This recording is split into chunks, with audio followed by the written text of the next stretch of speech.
بسم الله الرحمن الرحيم الحمد لله رب العالمين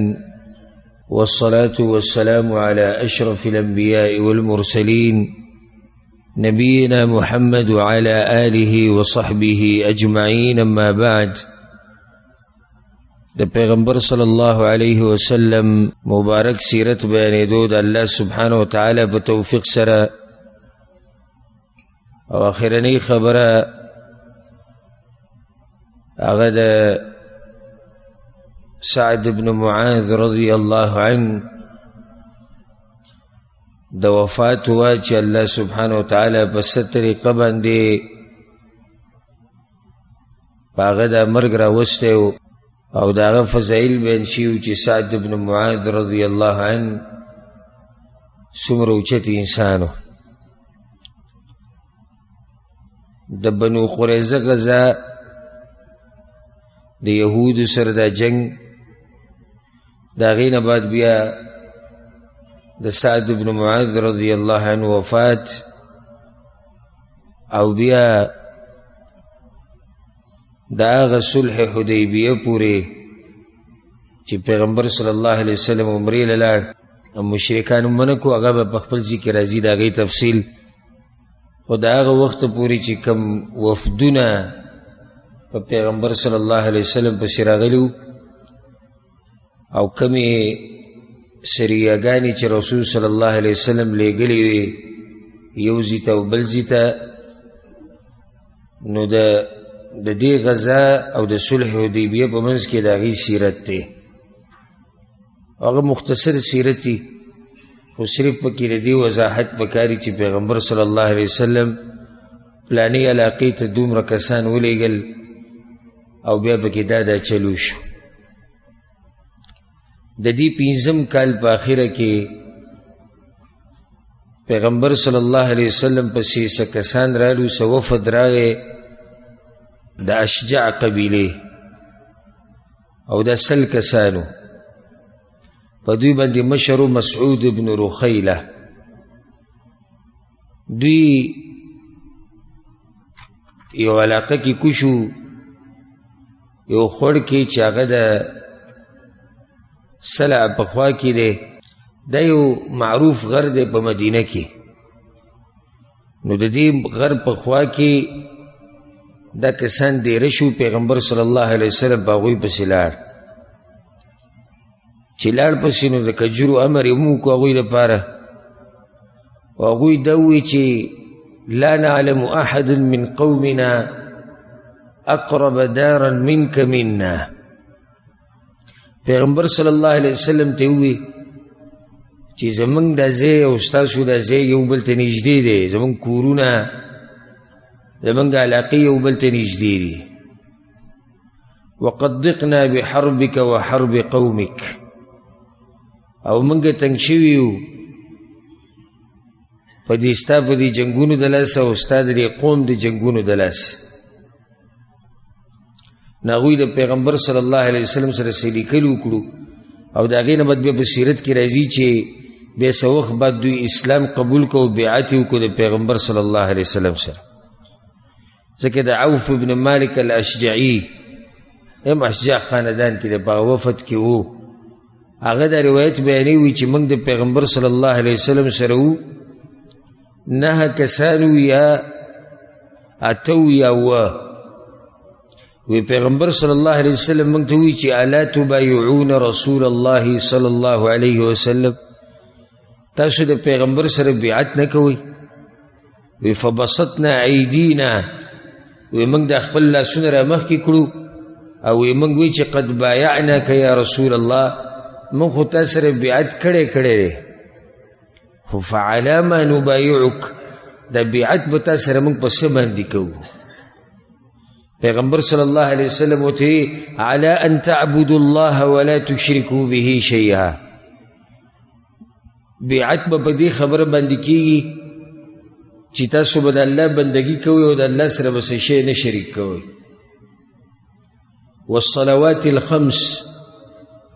او 5 منځونه به په خپلو وختونو کې کوئ. وتطيعوا او خبر بمني وأسر كلمة خفية او بیا پیغمبر صلی الله علیه وسلم دا خبره پټه اونته کې وکړه لکه غلی وکړه ولا تسألوا الناس شیئا او د چا نه به څه غواړئ نه. په دې یو څو خبرو باندې بیعت وشو. اولنی خبره خو د توحید او د عقیدې ده، علی ان تعبدوا الله ولا تشركوا به شیئا، او چې دا عقیده دی نه او دا خبره نه منې بیا خو ته د سره اسلام ته ننوتې نه، دا اهمه خبره ده. ولا تشركوا به شیئا، څه شی به نه شریک کوئ د الله سره، څه شی، که هغه ګټه ده، که هغه ونه ده، که هغه پیر دی، که هغه بابا دی، که هغه مرید دی، که هغه پیغمبر دی، که هغه ملائک دی، که هغه ولی الله دی، کائن من کان، د الله نه علاوه هر شی دا به د الله سره په عبادت کې نه شریک کړي. دا عقیده به ساتئ خپله. او د الله شکر دی الحمدلله ثم الحمدلله چې الله موږ ته د پاک عقیده نصیب کړي. او اوس الحمدلله زموږ په ملک کې هم حالات د خلکو هغه ښه کېدو طرف ته روان دي د توحید په مسله کې. د پخوا په نسبت باندې د نن سبا مسلمانان هغه د شرک نه ډېر لرې دي او توحید پرست دي. هشتي زه دا نه منمه چې بلکل دې ختم شوي، نشتي او ښه ډېر به وي، خو په نسبت د زړو حالاتو د نن سبا حالات او خلک پوه شوي دي. خلکو ته پته لګېدلې ده چې دې درګاونو دربارونو دا قیسې ټولې پالتو دي، دا تعویزونه او دا کوډې او دا منترې، اوس خلک ځان د هغې نه الحمدلله لرې ساتي. اگر که شتي داسې موږ نشو ویلی چې نشتي، ښه داسې علاقې دي بعض چې پوره علاقې د قبر په عبادت کې او د پیر په عبادت کې او په دې شرکیاتو خزعبلاتو کې پراته دي. نو پیغمبر صلی الله علیه وسلم د هغوی سره بیعت په دې وکړو. اولنۍ خبره چې د الله بندګي به کوئ او د الله سره به څه شی نه شریک کوئ. دا د اسلام رکن 15 ارکان دي. اولنۍ رکن کلمه د توحید، بیا پسې دویم راځي وتقیم الصلاه او منځ به کې دلته ورته وایي والصلوات الخمس او 15 منځونه چې دا د اسلام ستن ده، عمود الدین ورته ویل کېږي. په توحید پسې سمدس بیا د منځه مسله راځي، اهمه مسله. ځکه یو حدیث کې دا راځي پیغمبر صلی الله علیه وسلم وایي العهد الذي بیننا وبینهم الصلاه فمن ترکها فقد کفر. زمونږ او د دوی په منځ کې چې کوم فرق دی د مشرکانو او د کافرانو په منځ کې، هغه د لمونځ دی. چا چې لمونځ پرېښو نو دی څه شو؟ دی کافر شو والعیاذ بالله. وتطیعوا، اطاعت به کوئ د الله او د الله د پیغمبر صلی الله علیه وسلم. ولا تسألوا الناس شیئا، او د خلکو نه به څه نه غواړئ، د چا نه به څه نه غواړئ. ځکه عوف بن مالک الاشجعي رضی الله عنه وایي فلقد رأيت بعض أولئك النفر يسقط صوت أحدهم فما يسأل أحدا يناوله إياه. صحیح مسلم کې دا حدیث دی. وی دغه خلکو کومو چې د پیغمبر صلی الله علیه وسلم سره بیعت کړی چې دوی به د چا نه څه نه غواړي، وی ما په خپلو سترګو باندې ولیدو چې د چا نه به پکې دا چابک داسې راولیدو یا څه کپړه به راولیده یا څه وسپنه به راولیده او هغه به برو، نو چاته به دا نه وي چې دا راوچت کمال یې راکړه. داسې په هغه بیعت باندې هغوی مضبوط ولاړو او دا صفت په ځان کې پیدا کوي چې هر کار په خپل هغه په خپله کوي او بغیر د ضرورته چې ډېر ضرورت نه راغلی او انسان مجبور شي بعضو حالاتو کې، نو نه ده پکار چې انسان بل ته خپل حاجت بیان کړي چې څو پورې کېدی شي نو خپل کار په خپله کوه. دا د 15 کال هغه اخره کې دا واقع راغلی و. د هغې نه بعد بیا 6 کال شروع شو. 6 کال د هجرت بیا کوم واقعات چې د خندق او د خیبر او د صلح حدیبیه په منځ کې راغلي دي هغه به مختصر ذکر کوو انشاءالله. پیغمبر صلی الله علیه وسلم یو سریه ولیږله او که تاسو ته یاد وي نو د بدر د غزا د سیرت نه مخکې ما فرق بیان کړی په مابین د سریه کې او د غزا کې غزا هغه جنگ دی چې پیغمبر صلی الله علیه وسلم پکې بخپله شریک شوی، سریه کې هغه نه شریک، خو یو څو کسان او په هغو باندې یو کس امیر کې او یو علاقې ته ولیږي. پیغمبر صلی الله علیه وسلم ته چې کله پته ولګېده چې زه اوس د بنو قریظه نه فارغه شومه او د کفر او د کافرانو چې کومې ډلې راغلې وي، د مشرکانو چې کومې ډلې راغلې وي د هغوی نه فارغه شومه او د قریش هغه زور او دبدبه کېناسته او په مدینه کې امن او امان شو او منافقان خبیثان هم خپل منافقت نشي راښکاره کولی، نو بیا دا اراده وکړه چې خواوشا کې چې کم قبایل دي، خواوشا کې کم قبایل دي، کم بانډچیان دي چې دوی ته بعض کسان ولیږي په دوی باندې حملې وکړي چې دوی یا اسلام قبول کړي او یا که نور سنینو چې د مسلمانانو نه په رعب کې شي. لکه چې سبا له بیا داسې نه لکه څنګه چې په غزوه احزاب کې غزوه خندق کې د ټولې ډلې یو شو مسلمانانو ته، نو چې کله مسلمانان غیر چاپیره د مدینې غیر چاپیره حملې وکړي په دې ډلو باندې او په دې کیلو باندې او په دې بانډچیانو باندې، نو سبا له به په دوی کې دا جرأت نه وي چې بیا راشي او په مدینه باندې حمله وکړي. د دې دپاره بیا پیغمبر صلی الله علیه وسلم خصوصا په دې شپږم کال کې ډېر کسان یې لیږلي دي. تاسو به واورئ یو سریه پلانیزي ته او هغه سریه پلانیزي ته او دا کسان هلته او دا دلته، دا ټول دې دپاره چې یا خو اسلام قبول کوي او یا په هغوی باندې د مسلمانانو رعب او دبدبه به راشي. پیغمبر صلی الله علیه وسلم محمد ابن مسلمه رضی الله عنه، محمد ابن مسلمه ولیږو یو علاقې ته چې هغې ته ویلی کېږي القرطا. سریه د محمد ابن مسلمه رضی الله عنه آغا دا آغا علاقی تا چاگی تا ویلکی گی القرطا. القرطا دا دیو دا مدینی پا منز کی پا آغا وقت کی وش پی سپرو، یعنی دا علاقہ مدینی تا پا دومر مسافت کی وکا سوک با پسورلی بانی سور شو تو با نو وش پی بے لگی دی. پیغمبر صلی اللہ علیہ وسلم دا محرم پا میاشت کی، گورا محرم اولنی میاشت دا شپگم کال پا هجرت، د هجرت په شپږم کال کې د محرم په میاشت کې پیغمبر صلی الله علیه وسلم محمد ابن مسلمه ولیږو او د هغه سره 13 کسان ملګري کړو قرطا ته. قرطا علاقې ته ولېږل چې هلته د بنو بکر د خاندان یو شاخ اوسېدو، عبید ابن کلاب به ورته ویلی کېدو. محمد ابن مسلمه خو پېژنئ که نه؟ د ده کوم کار تاسو ته یاد؟ کعب بن اشرف یهودی چې قتل کړه،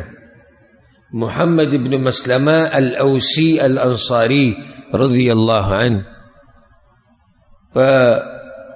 مشهور صحابه کرامو کې دی، د بدر په غزا کې شریک شوی دی، د احد په غزا کې شریک شوی دی، په ټولو غزاګانو کې شریک شوی سوای د تبوک نه. پیغمبر صلی الله علیه وسلم په مدینه باندې مشر کړی و او تلی و. د دې د تبوک په غزا کې هم د پیغمبر صلی الله علیه وسلم د حکم د لاسه نه دی شریک شوی، هغه دی په مدینه کې مشر کو چې ته به دلته یې زما په ځای باندې او زه لاړم، او دی په هغه کسانو کې دی چې کعب ابن الاشرف الیهودي خبیث مردار کړی. محمد ابن مسلمه روان شو او د هغه ملګري د هغه سره وو،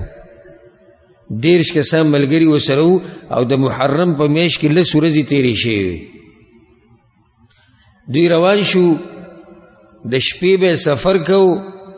او د ورځې به پټېدو، د شپې به سفر کو د ورځې به پټېدو. اچانک یې په هغوی باندې حمله وکړه چې کله دغه قرطا علاقې ته ورسېدو که نه، نو اچانک یې په هغوی باندې حمله وکړه، نو یو څو کسان یې ترې مړه کړو، مردار یې کړو او د هغو نه یې ډېرې په غنیمتونو کې یې ترې ډېرې ګډې بیزې او خان دی تر روان کړو او زنانو ته ولئیس هم ونه وي. بیا مدینې ته واپس راغی او تقریبا یوه شپه د محرم د میاشتې پاتې وه، نو څو ورځې بهر تېرې کړې؟ 19 ورځې بهر تېرې کړې. پیغمبر صلی الله علیه وسلم بیا هغه مال غنیمت تقسیم کو او کم اوخانی چې تقسیم کړو نو یو اوخ به په لسو ګډو یا په لسو بیزو حسابو لکه چاله چې یو اوخ ورکې لکه د چې څو ګډې واغستې لکه د چې لس واغستې سیرت کې راځي چې یو نیم سل اوخانې راوستي یو نیم سل اوخانې ته راوستي او ګډې بیزې ته 3000 راوستې دي دا پیغمبر صلی الله علیه وسلم 15 حصې کړې کومه حصه چې الله او د الله د رسول هغې ته جدا کړه او باقي کم کسان چې په سریه کې تلي په هغوی باندې تقسیم کړو بعض خلک دا وی ثمامه بن اثال رضی الله عنه چې هغه د بنو حنیفه خاندان مشر و دغه واقعه مشهوره ده او په خپل ذکر راشي وی هغه په دې سریه کې قیدي کړی شوی او صحیح خبره ده چې هغه دلته نه و د هغه قصه به د خیبر نه بعد راشي ځکه چې د هغه د واقعه ابو هریره رضی الله عنه بیانوي وایي زه په هغه وخت کې وم او ابو هریره رضی الله عنه اخو د خیبر نه بعد مسلمان شوی نو څنګه هغه د قصه بیانوي وایي چې زه پکې وم نو صحیح خبره ده چې ثمام بن اثال رضی الله عنه هغه په دې سریه کې نه دی قیدي کړی شوی بلکې هغه د هغه واقعه به وروسته راشي د خیبر د غزا چې کله موږ تذکره وکړو نو د هغې نه بعد به انشاءالله بیا د هغه تذکره کوو د دې سریې نه بعد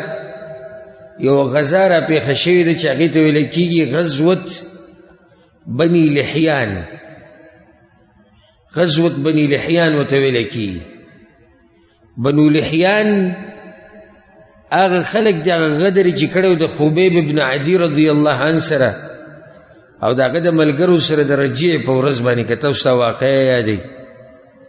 غدر یې کړی او د هغه سره او د هغه د ملګرو سره هغوی شهیدان کړي او د دوی د علاقه چې دی نو د حجاز په علاقه کې د مکې حدودو ته نږدې وه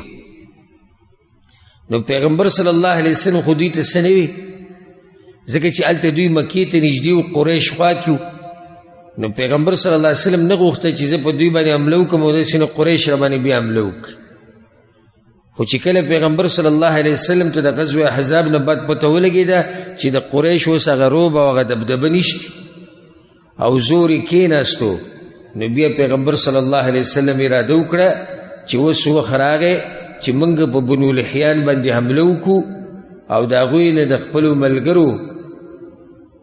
د خبیب ابن عدي رضی الله عنه او د هغه سره چې کوم نور ملګري شهیدان کړی شوي چې د هغوی بدل واخلو پیغمبر صلی الله علیه وسلم ووتو او 200 ملګري د ځان سره روان کړو 200 ملګري چې د هغوی سره 10 اسونه وو 10 پکې اسونه او دا واقعه د ربیع الاول په میاشت کې راپېښه شوې ربیع الاول میاشت وه او شپږم کالو د هجرت او په مدینه باندې پیغمبر صلی الله علیه وسلم عبدالله ابن ام مکتوم رضی الله عنه پرېښودو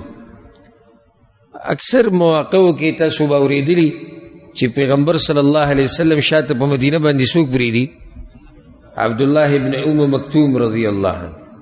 او د هغې وجه دا دی چې عبدالله ابن ام مکتوم ړونو نو دی خو په غزاګانو کې شرکت د ده فایدهمند نه و نو ځکه به پیغمبر صلی الله علیه وسلم پرېښودو پیغمبر صلی الله علیه وسلم به د دې ډېر قدر کو ډېر زیات قدر به کو د ده دی په هغه اولنو کسانو کې چې اسلام یې قبول کړی په هغه اولنو کسانو کې چې اسلام یې قبول کړی نو دی یو پیر د پیغمبر صلی الله علیه وسلم خواله راغی دا واقعه موږ یو څو پیرې ذکر کړی او پیغمبر صلی الله علیه وسلم د مکې د بعضو مشرانو سره ناسو دعوت یې وله ورکو نو د پیغمبر صلی الله علیه وسلم نه څه تپوسونه شروع کړو پیغمبر صلی الله علیه وسلم د ده نه مخ واړو او دا مخ یې ته په دې واړو چې ته خو هسې زموږ پوخ ملګری او بیا به ستا د سوالونو جواب وشي خو اوس دا کسان غټ کسان دي که چېرته دوی اسلام قبول کړي نو الله به د دوی په لاس باندې یو غټ کار روان کړي پیغمبر صلی الله علیه وسلم د ده نه مخ واړو الله ایتونه نازل کړو عبس وتولى أن جاءه الأعمى الله وی دا مخی تریو کو او ویلو دا مخ کل چراغ الاعمالون ناغرون چی دا عبداللہ ابن ام مکتوم رضی اللہ عنہ اللہ سبحانہ وتعالی خپل پیغمبر صلی اللہ علیہ وسلم لزورن ورکڑا چولی تا دا غلون دا مخ وارو وما يدريك لعله يزكى أو يذكر فتنفعه الذكرى او تا دا سب دنے پیغمبر کی دیشی دستا دا دی نصیحتنا فائدہ رستے کی دیشی دا زن دا گناہونو نا پاک کڑے اما من استغنا فانت له تصدى او دغه مالداران او غټ خلک نهستی نو تاغوی ته مخی مخی تکی بیا به پیغمبر صلی الله علیه وسلم حدیث کې راځي د ډېر قدر کو او دا به وي دا هغه کس دی چې الله د ده په باره کې ماله زورنه را کړې وه ما ته نصیحت کړی و دا هغه ړوند دی عبدالله ابن ام مکتوم رضی الله عنه ها بعضو سیرتونو کې داسې راځي چې کله پیغمبر صلی الله علیه وسلم په غزاله وتونو بعض نیم کې دی راغلی دی یا رسول الله زه به سره لاړ شم نو ته به څه کوې ته غړونې وایي جنډه به ونیسمه داسې د هغوی هغه جذبې وي د الله د دین دپاره زمونږ هغه روغې سترګې روغ بدن او 15 وخته مونځ نشو کولی کله نه کله انسان دا بوډاګان ویني او په دې اولني صف کې ناست او 15 وخته منزل راځي او تلاوتونه کوي او د قرآن ته د سترګې سمې نږدې کړي نظر یې نه لګي نو انسان ځان ته په زړه کې دا وایي ضمیر ورته دا وایي چې مړه تا ته وګوره ځوانۍ ته دې وګوره او دیندارۍ ته دې وګوره د دې بوډاګانو نه او د دې کمزورو نه شرم او حیا پکار ده او سړونی انسان دی خو دې جذبې ته وګوره موږ هغه روغ رمټ بدن چې په مزدورو کې خاوري کو هغه د الله د دین دپاره بیا نشي که د سهار د منځه دې ورته ووایي نو سهار منزل هله راپاسي که چې ته ډیوټۍ ټایم ورسره برابر و او که د ډیوټۍ ټایم ورسره نه برابرېدو نو بیا سهار مونځونه ځان له کوه ځکه موږ ته پته لګي موږ ته اندازه لګي چې کله د ورځې د شپې اوږدې شي ورځې لنډې شي نو بیا په دې جوماتونو کې هم ګڼی شي په دې ګڼی شي ځکه چې منځه نه به ډایرکټ کار لځي د ځان نه به ښه سړی جوړ کړي موږ مونځ هم کوو او چې کله به د شپې لنډې شي ورځې اوږدې شي نو بیا جومات موږ خالي نو ځکه چې هلته د منځه نه بعد پکې بیا د خوب یو ګنټه نیمه میلاویږي نو بیا نشي راپاڅېدی منځله او بیا د جمعې په ورځ موږ ته اندازه لګي جمعې ورځ د چوټۍ ورځي نو په دغه ورځ هم بیا جوماتونه خالي وجه دا ده چې ټیکهدار او کمپني او مزدوري نه دا زمونږ جذبه د دین دپاره هفتوار درسونه روزانه درسونه 40 منټه 50 منټه ګنټه موږ نشو ورکولی د الله دپاره او د دنیا دپاره چې سحر موږ شروع وکړو او ماښام راورسو د شپې په توره تیاره کې نو بیا هم زموږ په دماغو کې یو ترتیب موږ جوړ کړی چې سهار وختي به بیا دا کومه دلته هم په ارام نه شو او که د درس دې ورته ووایي نو 100 کارونه به ورته بیان کړي که د بیان د اورېدو دې ورته ووایي که د کتاب د کتو دې ورته ووایي نو 1000 عذرونه به ورته بیان کړي او د هغوی جذبه دا وه په ځان کې جذبه راولي د الله د دین دپاره دا وخت موږ ته ولاړ نه دی ګورئ دا کم وخت چې موږ سره دی دا موږ ته ولاړ نه دی دا روان دی ګورئ ها او دا وخت بیا نه راځي وخت چې تیر شو تیر شو ځکه دا مشهوره خبره ده الوقت کالسیف ان لم تقطعه قطعک وایي دا وخت د تورې په شان دی که تا پرې نه کړو نو تا به پرې کړي هر څه به دله خراب کړي او ځکه جهنمیان چې کله په جهنم کې پراته او دا چغې به وایي چې یا الله موږ د جهنم نه وباسه. نو الله به ورته دا خبره کوي اولم نعمركم ما يتذكر فيه من تذكر. الله به ورته ویلي ما دومره وخت نه و درکړی چې په هغې کې نصیحت قبلونکی نصیحت قبلولی شي، خو تاسو نصیحت نه قبلو. تاسو نصیحت نه قبلو، که تاسو نصیحت قبلولی نو قبول کړی به مو وی. د خپل وخت نه، خصوصا د خپل ځوانۍ نه، د خپل زور نه،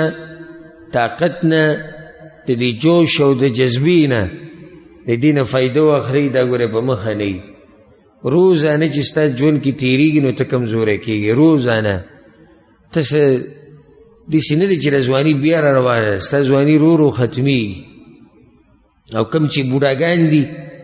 او د عمر په اخرنۍ برخه کې دي، نو هغوی ته هم زموږ دا نصیحت دی چې تاسو هم خپله جوش او جذبه ښه ډېره کوئ. او سلف صالحین د دین مشران چې څومره به د هغوی عمرونه ډېرېدو نو دومره به عبادتونو له زور ورکوو، ځکه چې وخت د ختمېدو به نږدې شو.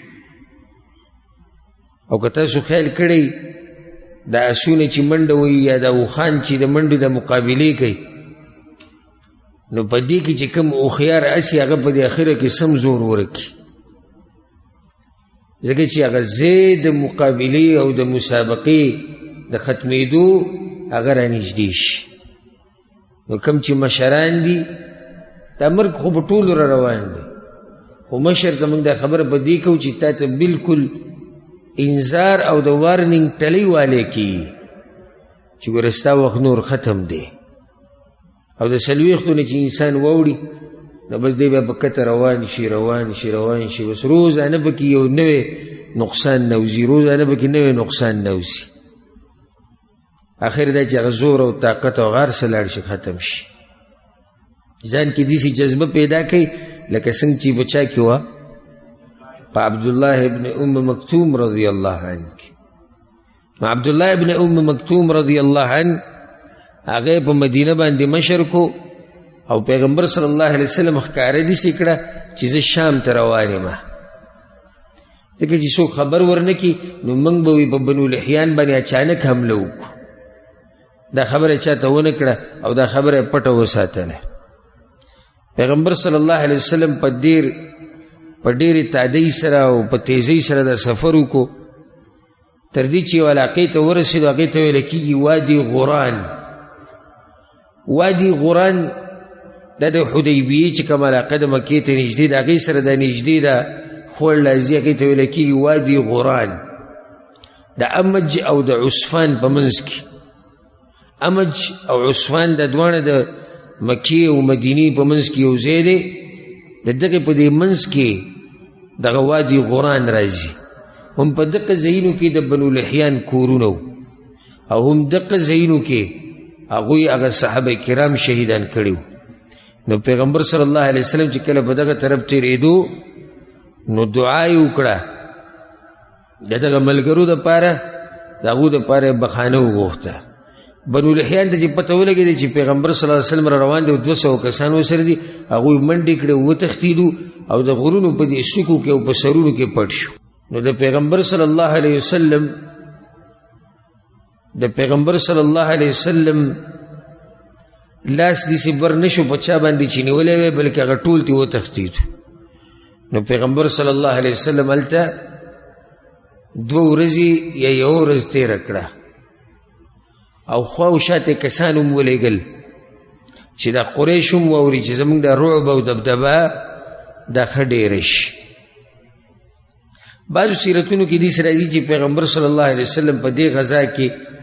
په غزوت بنو لحیان کې چې دی نو اول پیر د یرې مونځ کړی او صلات الخوف، خو دا خبره کمزوري ده. مشهوره دا ده چې هغه د حدیبیې په موقع باندې رسول وسلم کړی او انشاءالله د هغې تفصیل به په خپل ځای کې راځي. نو دا د بنو لحیان غزا شو. د پیغمبر صلی الله علیه وسلم په لاس باندې څوک ورلو؟ نه، په لاس یې څوک نه دي ورغلي، بلکې هغه ټول پټ شوي. خو فایده دا شوه چې په هغوی باندې یو رعب او دبدبه پرېوت، او غټه فایده ده چې رعب او دبدبه په قریشو باندې پرېوت، ځکه چې دوی د علاقه حجاز کې مکې ته نږدې وه. هغوی ته هم پته ولګېده چې یاره مسلمانانو حمله کړې ده په بنو لحیان باندې او هغه ته ټول پټ شوي دي، نو د هغوی په زړونو کې هغه یره هغه ښه ډېره شوه. د دې نه بعد بیا پیغمبر صلی الله علیه وسلم یو سریه ولېږله، هم د ربیع الاول په میاشت کې او شپږم کالو د هجرت. عکاشه ابن محصن رضی الله عنه پیغمبر صلی الله علیه وسلم ولېږو غمر ته. عکاشه ابن محصن رضی الله عنه غمر علاقې ته ولېږو. عکاشه ابن محصن خو پیژنئ که دا کوم صحابي دی؟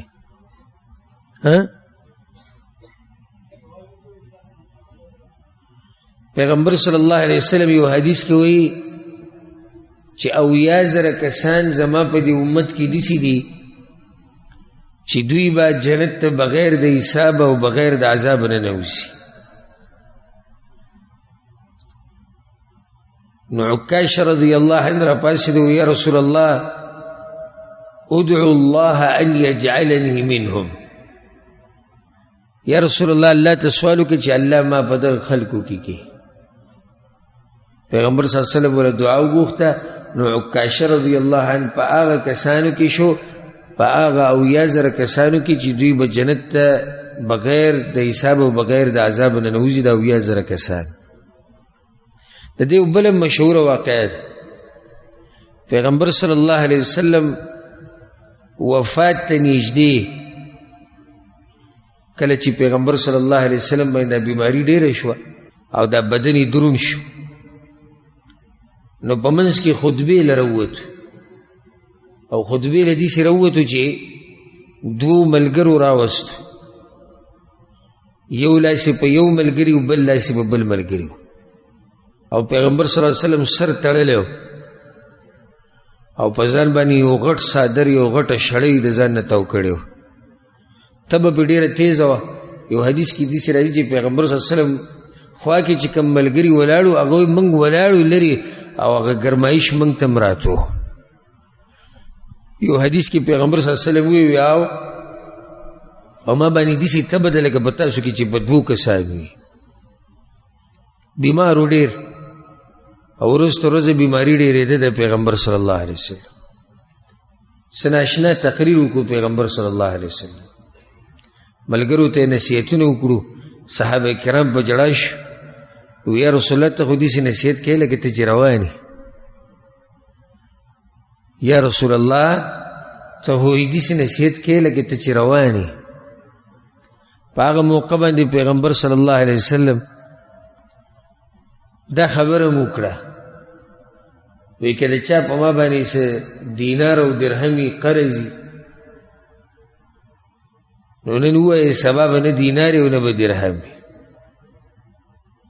او که بچا مې څه ګزار کړی او قصاص رانه اخیسته غواړي نو دا زما بدن دی، نن زما نه قصاص اخیستی شي سبا به هېڅ هم نه. په دې کې عکاشه رضی الله عنه راپاڅېد.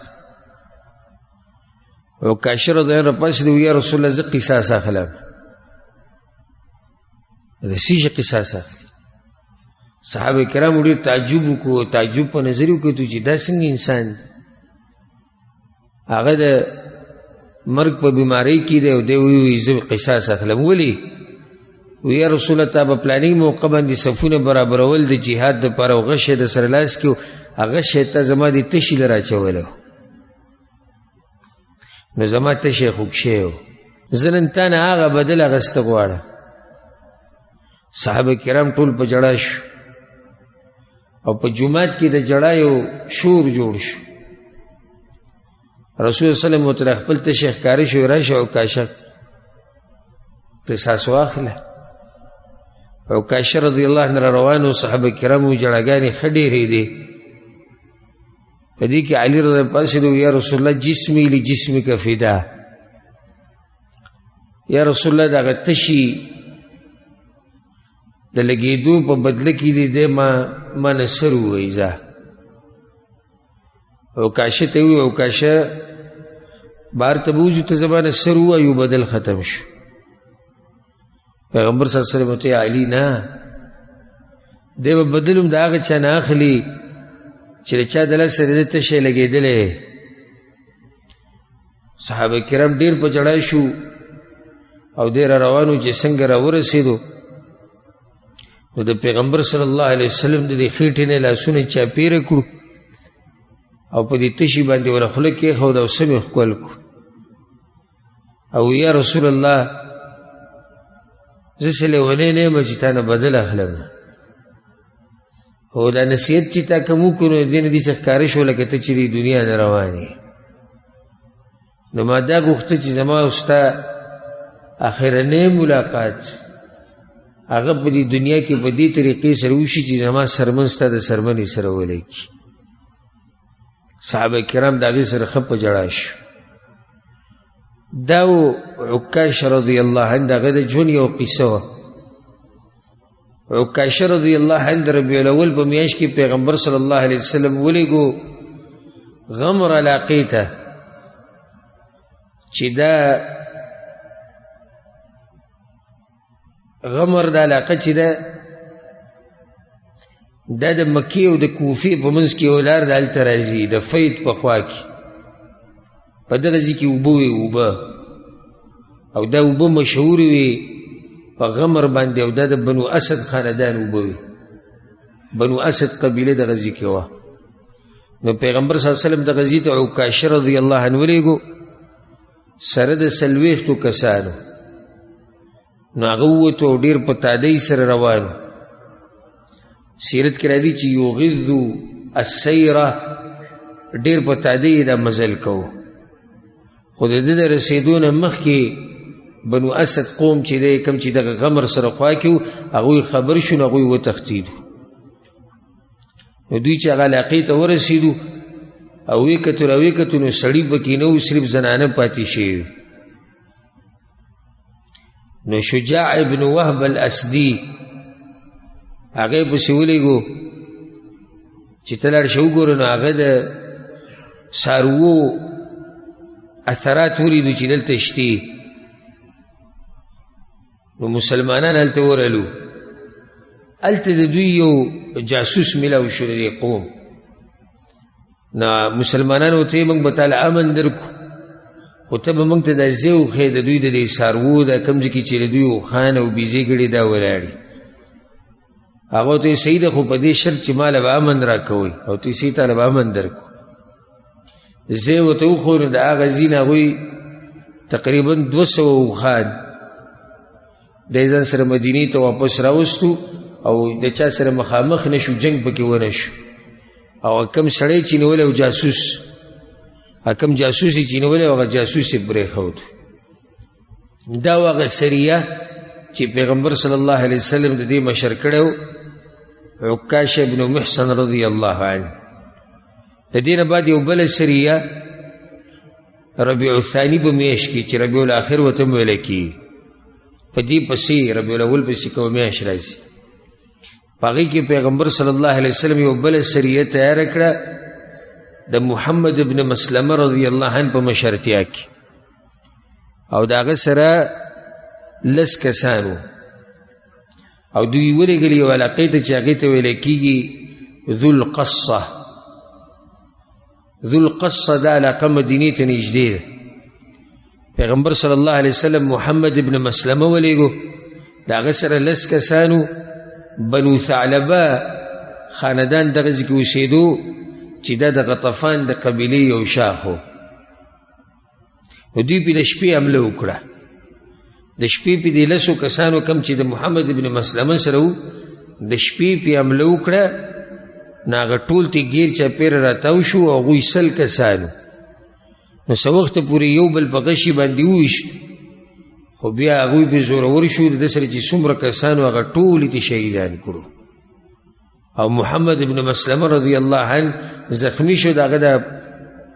د خپې دا ګیټۍ ولګېده د هغې لاس راولیدو نو بیا ړقېدی نه شو او کم کسان چې وجلي وو د هغوی نه کپړې مو ویستې ټولې خو په محمد ابن مسلمه رضی الله عنه چې هغه پروت و په لاره کې یو کس د مسلمانانو پې تیر شو نو هغه اوچت کو د ځان سره و مدینې ته راوړو هغه ژوندی و او هغوی پې ګمان د مړي کړی و چې دا مړ دی خو محمد ابن مسلمه رضی الله عنه ژوندی و او دې کس اوچت کو د ځان سره د ځان سره راوړو واپس مدینې ته. دغه سریه وه چې پیغمبر صلی الله علیه وسلم لیږلې وه ذو القصه ته. د هغې نه بعد پیغمبر صلی الله علیه وسلم هم په دغه میاشت کې ربیع الثاني میاشت وه او شپږم کالو د هجرت پیغمبر صلی الله علیه وسلم یو بله سریه لیږلې وه هم دغه ذو القصه ته چې د هغې مشر ابو عبیده ابن الجراح رضی الله عنه او دی د بدل اخیستو دپاره ولېږل. هلته موږ ووایو که نه چې محمد ابن مسلمه لاړ او د هغه سره چې کوم ملګري لاړو نو هغه ټول څه شو، هغه شهیدان شو، صرف محمد ابن مسلمه واپس راغی مدینې ته. نو پیغمبر صلی الله علیه وسلم د دې ملګرو د بدل د اخیستو دپاره بیا ابو عبید ابن الجراح رضی الله عنه ولېږو دغه علاقې ته، ورسره یې 40 کسان ولېږل. نو کله چې هغوی د ماښام لمونځ وکړو او روان شو، مشاتن پیاده روانو، نو سحر د تیاره او رڼا چې ګډه وړی معمولي رڼا چې لګېدلي په دغه ټیم کې هغوی ورسېدو. نو چې څنګه یې پې حمله وکړه نو هغوی وتښتېدو، دې غرونو ته وختو. بس یو کس یې تېنیولی و چې هغه بیا اسلام قبول کړو، دوی پرېښودو او د هغوی سره چې څومره ګډې بیزې وي او څاروي و هغه یې ترې راوستو او بعض داسې نور سامانونه و د هغوی د کورونو چې هغه ټول یې ترې واخیستو، هغه غنیمت شو او پیغمبر صلی الله علیه وسلم له مدینې ته راوړو. نو پیغمبر صلی الله علیه وسلم د هغې نه 5مه حصه کومه چې الله او د الله د رسول صلی الله علیه وسلم دپاره و هغه یې جدا کړه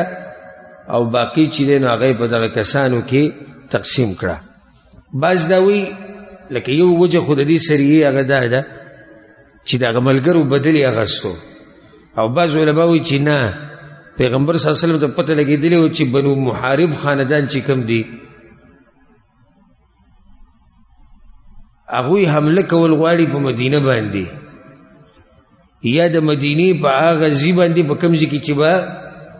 د مدینې د بیت المال اوښان سریدو. وی هغوی اراده کړې وه چې په دې علاقه باندې حمله وکړي په کوم ځای کې چې د اوښان سریږي. نو پیغمبر صلی الله علیه وسلم ته خبر ورسېدو، نو هغه پسې ابو عبید بن الجراح ولېږو. او موږ که داسې ووایو چې دا دواړه دې سبب وګرځي نو هم صحیح ده.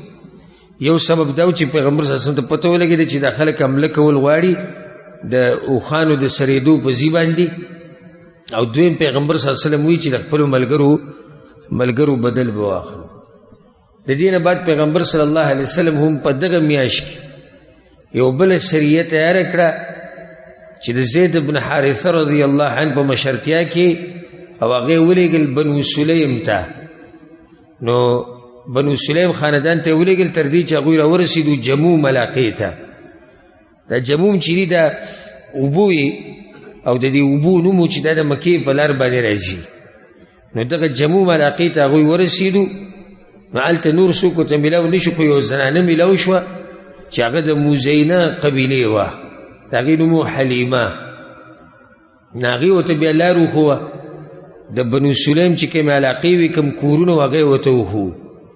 نو هغوی چې به کله حمله وکړه نو څوک پکې نه و په دغه محله کې او په دغه چم کې چې کوم د بنو سلیم و هلته څوک نه و. نو د هغوی نه یې بیزې ګډې راوستې